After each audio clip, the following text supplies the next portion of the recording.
¿Qué tal, gente? Hoy nos tocó reparar este secarropa que tenía el tacho descentrado, lo que hacía que se mueva mucho y haga ruido.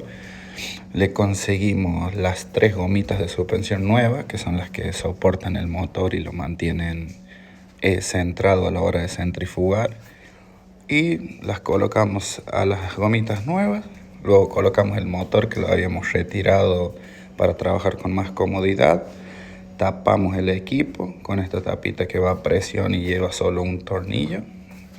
El tacho con su tuerca central, la varillita de comando y ahora probar. La verdad que esta es una solución bastante buena para esta época del año que la ropa demora mucho en secarse. Así que nada, acá lo dejamos trabajando como debe ser.